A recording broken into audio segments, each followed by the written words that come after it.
Hi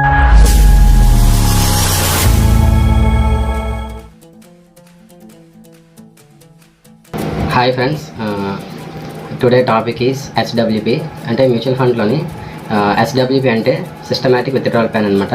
this is part 5. అసలు systematic withdrawal plan అంటే ఏంటి? ఇప్పటి వరకు మనం మ్యూచువల్ ఫండ్స్లోని SIP కోసం నేర్చుకున్నాం, తర్వాత లంసమ్ కోసం నేర్చుకున్నాం. అసలు ఈ SWP ఎవరికి ఉపయోగపడుతుంది అనేది ఒకసారి తెలుసుకుందాం. యాక్చువల్లీ ఇది వరకు గవర్నమెంట్ జాబ్ చేసే వాళ్ళకి ఏంటంటే చాలామందికి రిటైర్మెంట్ అయిపోయిన తర్వాత వాళ్ళకి పెన్షన్ ఒకటి వచ్చేది. ఆ పెన్షన్ ఏంటంటే అతను ఉన్నంత వరకు అతనికి వచ్చేది, తర్వాత ఏంటంటే అతని భార్యకి వచ్చేది.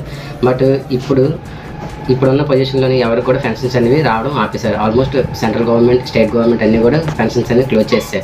బట్ ఈ SWP ఆప్షన్ ఉపయోగించుకోవడం వల్ల మనకి 3 జనరేషన్స్ వరకు పెన్షన్ తీసుకోవచ్చు. అది ఎలాగో అంటారంటే, ఒక 25 years ఉన్న పర్సన్ SIP ద్వారా నెలకి 2200 కట్టినట్టుగైతే అదే 15% చెప్పిన 30 years హోల్డ్ చేస్తే అతనికి వచ్చే ఇన్కమ్ ఓవరాల్గా 1,50,00,000 వస్తుందండి.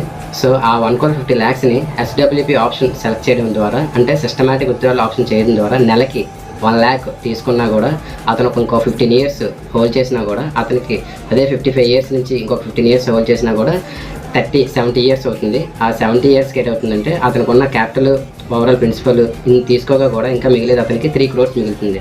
3,50,00,000 మిగులుతుంది.